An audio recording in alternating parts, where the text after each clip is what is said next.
Hey everyone, I'm Scott D. Clary, and this is my segment for the Account-Based Engagement Summit. I'm going to be breaking down the LinkedIn funnel. What does that mean? How can you use it to convert the activity that you're already taking on LinkedIn? If you're posting content or if you're sending DMs as part of a sales campaign, I'll walk you through how to set your LinkedIn profile up like a landing page so that it actually converts potential prospects. And if you're not actively doing stuff on LinkedIn, I'm going to sell you on that too. Let's jump right into it. So first, who am I? Well, I'm the CRO at Excitem.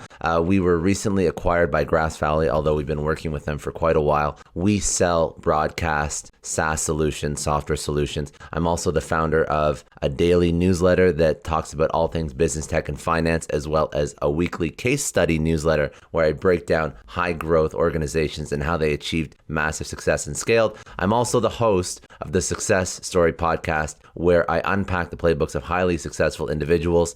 We just recently were brought into the HubSpot podcast network, so very excited. So go check out either my newsletter or my podcast. I have roughly 13 years in B2B sales and marketing. And currently, I lead sales and marketing for, the best way to put it, an innovation unit within Grass Valley, where we focus on all things, like I said, broadcast software. So I'm going to speak about LinkedIn, why I'm a big believer and why you should be on LinkedIn, why your sales rep should be on LinkedIn, why your executive team should be on LinkedIn. Then I'm going to speak about how to do it properly, because a lot of people just think, okay, well, I'm doing it, but how am I doing it? I'm not getting the results that I need, or potentially that it's just a huge waste of time. So let me tell you why it's not a waste of time first. So I'm obviously a big proponent of building a brand and social selling, and I'm going to try and get you to buy into this concept as well. So first, let's talk about old sales versus new sales. So the old sales model is still what many people do today. So the old sales is dialing for dollars, grab a phone book, cold calling. Okay, then we do demo. We're qualifying, then we're doing demos. That would be sales 1.0, and it's still very effective. And obviously I missed a whole bunch of steps in the sales cycle, but you get the point. You're calling, you're qualifying leads, you're doing demos, eventually you're negotiating, you're closing. The new sales model is focused on building out a network, educating, building a brand before you engage with the old sales model. So the old sales model is still there, but the new sales model is focused on building out a brand so that by the time you engage with the old sales model, people already trust you. They already know who you are. They've already consumed your content, which makes the old sales model that much more effective. And the new sales model really is based on social selling. What is social selling? Social selling is putting yourself out into the world. Social selling is posting on LinkedIn, posting on Instagram, posting on Twitter, building a brand about who you are, what you do, what your business does, putting out educational content that resonates with people, that teaches people stuff, building trust with people online. So selling yourself is part of social selling. Building a brand is part of social selling. Social selling is not just DMing on LinkedIn. Social selling is truly connecting with people before you actually have a reason to reach out to them. So what does this mean? What are the benefits of social selling? What are the benefits of you building a brand online so that when you do try and close a customer or sell a product or a service or a piece of hardware or software, whatever it may be, what are the actual tangible results? So these are some results pulled together by a study. And the study, if I just move my face a little bit, you can go to superoffice.com/blog/social selling. They'll give you all the details of where they pulled those numbers, because these are very impressive numbers. But I digress. So I want to talk about these numbers, and let's assume these numbers are valid, and you can go, do your due diligence. But reduced contact time, meaning you don't have to speak to the person and carry them down the sales cycle for as long because you're going to be closing them quicker. So reduced contact time. Another way to put it is sales velocity. So you've increased your sales velocity, or how fast someone closes. You have an increased number of leads. You have a deeper relationship with clients. You have an improved lead conversion rate, and then you have a shorter sales cycle. Again, that sales velocity piece. Actually, I'm going to rephrase that rather. Reduced contact time is better put as how long it takes you to actually engage with the person before they're in the sales cycle or before they respond back. And then once they're in the sales cycle, the 14% shorter sales cycle, that would be better labeled as sales velocity. So you can see there's a lot of benefits to social selling, but how do we actually achieve this? Because this looks good on paper, but many people just perhaps are posting on LinkedIn. They don't understand why nobody's engaging with their content. They're running outbound campaigns on LinkedIn while posting, and they feel like nothing's really having an impact on the outbound sales campaigns that they're running. So let's break it down. Let's figure out how to do this properly so we can actually achieve these results. Now, before I jump into the tangible, actionable items, I just want to go over social selling one more time. So what is social selling? One, you're creating a professional brand. So today's world of B2B buyers are very selective. They work with vendors that they can trust. And if you know, this is not new, but I mean, how do you build that trust is new. That there's a new way of doing that. So a strong professional brand shows that you are an active participant in the industry. It leads to more inquiries from prospects. It leads to higher response rate from your communications. If you look at the stats, and anybody in sales will know this is a very valid stat. Buyers usually will do between, you look at the different numbers you can find across the internet, 50 to 70 to 90% of the research before they even engage with a sales rep. That's a very notable stat. Let me say that one more time. So 70 to 90% of the research before they engage with a prospect of a company that they eventually may do business with, which means that they are always looking. They're looking at what you're doing. They're looking at what you're putting out into the world. They're looking at what your sales reps are putting out into the world. Second point for social selling, focus on the right prospects. So social selling enables you to find and connect with the prospects much more effectively than traditional sales. Over 76% of buyers feel ready to have a social media conversation, and identifying prospects that meet your established criteria such as role, function, or industry with LinkedIn has never been easier. So now you can target better. You can target way better than you ever could before. And you have direct access to these decision makers on social media. Engage. So you position yourself as a subject matter expert. You share relevant industry content. You're commenting on news alerts. You're building your professional brand. Over 62% of B2B buyers respond to salespeople that connect with relevant insights and opportunities. Salespeople can enhance their thought leadership by staying up to date with the prospect's news. They can identify new contacts or decision makers in the prospect's organization. They can be providing value. They can basically position themselves as a thought leader or a subject matter expert on a particular product or in a particular niche that will build a level of trust with the person who could eventually be communicating with them and buying from them. And then lastly, you're building trusted relationships. So all this is an exercise to build trust, which is of course core for sales. So when you're building trust with prospects by sharing your perspectives, you're helping provide relevant information to common pain points in the content that you produce. You're having genuine conversations that focus on the prospect first, building the relationship first, and selling is only coming second. And this is why you have to start social selling, start building a brand, start putting out content that resonates, that builds trust with your target audience, so that by the time you reach out to that person on LinkedIn through DM, they already know who you are. They've already been consuming your content for the past 3 months, 6 months, a year. Doesn't matter. You need to start now. So you build that relationship before you have that ask, right? Okay, so let's keep going. But how do you actually get people to convert? So there's a lot of components of LinkedIn. There's a lot of components of selling.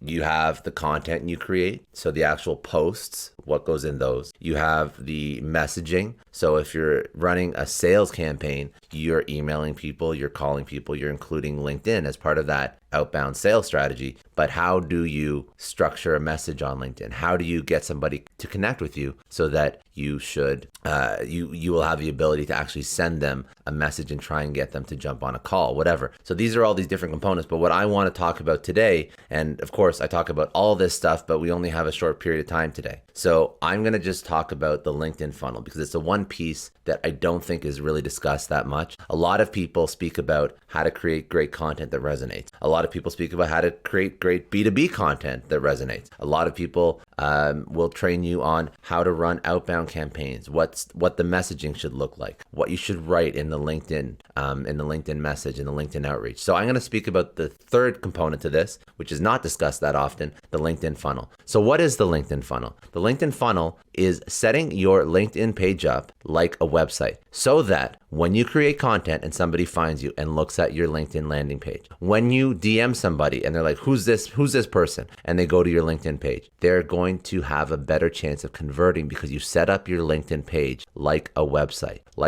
in the sense that you are driving somebody to a very specific outcome or call to action that is in line with your company's business goals or your personal business goals or objectives. That's the best way to use LinkedIn. Everybody does 1 and 2 properly. No one does 3. 1 being creating content, 2 being running outbound, 3, the missing ingredient is the LinkedIn funnel. So I'm going to break down the sections of the LinkedIn funnel, the LinkedIn profile, and show you how to optimize each so that you drive conversions using your LinkedIn account, LinkedIn landing page as a website. Okay, so there's 3 components. There's awareness, which comprises of your headline, your profile photo, and your cover photo. There's information and consideration, which comprises of summary and experience. And then there is the decision or the CTA or the desired result, whatever that is. So let's start at the top. Let's start at the top of your LinkedIn profile. Again, we're trying to make your LinkedIn, I can't reiterate this enough. We're trying to make your LinkedIn profile a conversion vehicle, like a website. So what do they have at the top of a website? Well, they have a header image, they have a hero image that quickly describes what your product or service is. These 3 examples are incredible examples of people that have set up their LinkedIn profile properly. So let's walk through these 3 examples. This is the header image and the profile picture, as well as a summary of what they do. So for header image, you are quickly stating what you do as an organization or as an individual. So Vabe, he helps brands and startups with growth. What does Shay do? Shay trains business owners to make videos to attract more businesses. And actually, Michaela Alexis doesn't actually describe what she does, but she reinforces what she says she does in her summary by showing the pictures of her doing it. Another few things to note here. You want to sell yourself, right? You want to sell yourself in your header profile. So Vabe, he speaks about all the different publications that he's been featured in. He also shows his website that he obviously wants you to go to. Shay wants you to follow her on LinkedIn for more edutainment. She has her email there. She has her website there. She also has follow the hashtag Shay Shine. So she's showing you exactly what she wants you to do. So these are good examples of header images. You can just tell people what you do. You can tell people to take an action in your header image. Whatever it may be, you want to get that message across. And you should have it so that that header image, that messaging in the header image will fall in line with everything else that you're putting on your profile. So let's move on. The profile picture, very straightforward. You want a clear headshot, well lit. Don't make a joke of it. Don't go on private and hide your face. Don't have a poorly lit profile picture, just headshot, well lit. Very simple stuff, but a lot of people get this wrong. And then your summary. So your summary, again, is reinforcing what you do and what you would like people to reach out to you for. So for example, and you can also, again, throw in a little social proof, hype it up a little bit. So Bev, he says he's the ex-head of marketing at Klook India. He's ex-Uber, he's a growth hacker. Shay is a LinkedIn video coach. Michaela is a millennial LinkedIn trainer. Notice how they're telling you exactly what they do. And they've had building something cool, right? He's in the stealth mode for product. So they're telling you exactly what they do so that you know what you're getting when you come to their profiles. Now, it's funny because I see a lot of people who focus on building their own brand, who have now been successful at building their own companies, do this properly. But I do not see a lot of individuals within organizations doing this well. You don't have to, these are people building their own brand. But let's use Vabe for an example. I know Vabe is trying to build his own brand, but what if he was working for an organization and his organization was Sicinti.com and he was a sales rep at Sicinti, and he could have helping brands and startups with growth, helping brands scale with MarTech, helping brands connect with customers through, meaningful chat conversations if you sold something like an intercom. You can repurpose this for whatever your company does, and you can roll this out across your entire organization if your sales reps or your teams or your executives don't have the Canva know-how or the graphic design know-how to put something like this together. So it's either a huge opportunity for a sales rep to take advantage and to build their own brand while simultaneously selling more products for the company, which will hopefully, if it's a sales rep, it will help them out. Or it's an opportunity for real estate if the company, if the person doesn't care, if they don't mind, and they're not doing anything with their LinkedIn. This is a good opportunity for the company to help brand themselves on a professional platform and give out a header for everybody to throw it across their LinkedIn profiles. But I would actually suggest that I would focus on the sales, getting the sales reps to buy into the concept of building a brand, because then they can personalize it. They can make it their own. You can use the company brand kit, whatever, that's fine. But at least they can help.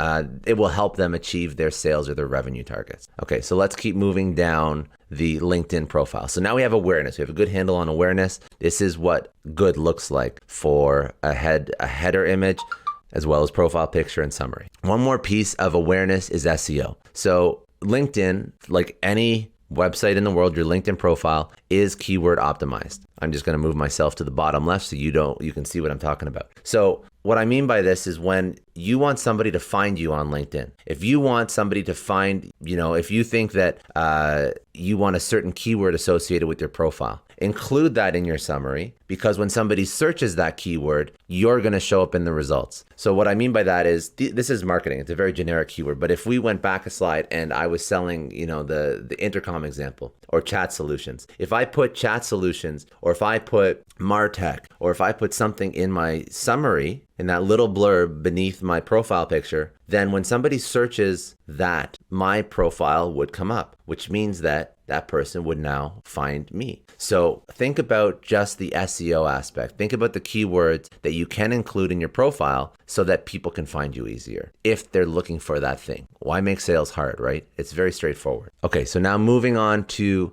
the second component of the LinkedIn funnel. If you go to your LinkedIn, you'll recognize this section. It's your summary or your about section. This is your online resume, but it's also your online sales page. This is where you're talking about what you do. You're talking about what you offer. You're talking about how to actually get in touch. And if you look at this, it's very similar to what a landing page would be on a website. You have the about section that speaks about what you do. Now, I'm using Michaela Alexis as an example because she does this well. She's selling herself. Herself is the product or the service. This can be translated into any product, service, hardware, software, doesn't matter. But there's an about section. There, she talks about what she offers. What do you sell? Like, what are you selling? And then she finally has a CTA at the bottom. What's different about this than what you would see with a well-optimized sales page or landing page? It's very straightforward, very simple, but many people don't do this. So about section, what you're offering, and then a CTA. Because that will allow people, when they hit your LinkedIn profile, if they see that header, it syncs up with what they're looking for. So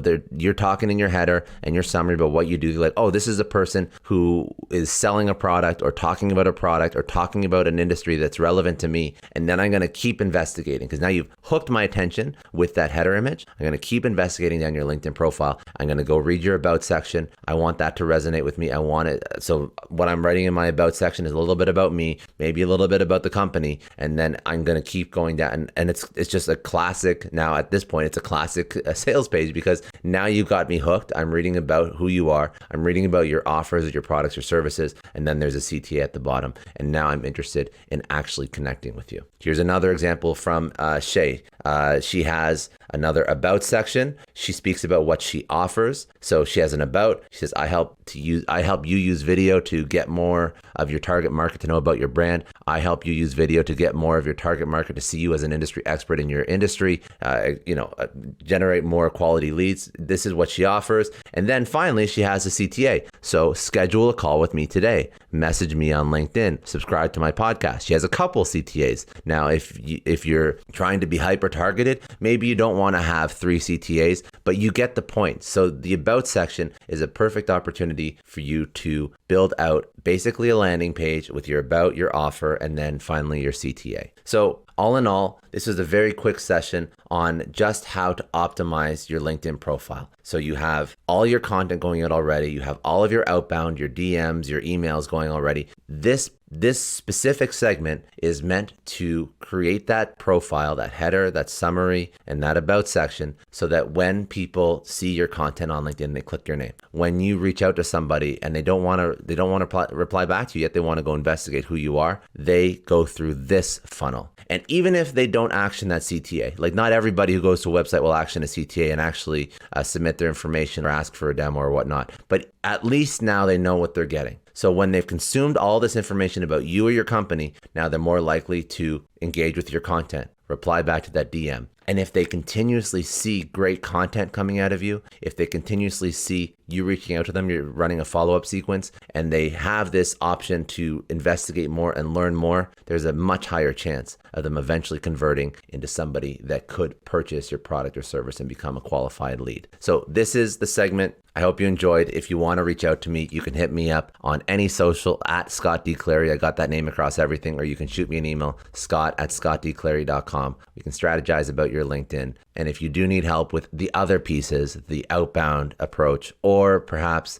even the content approach, what to post, how to get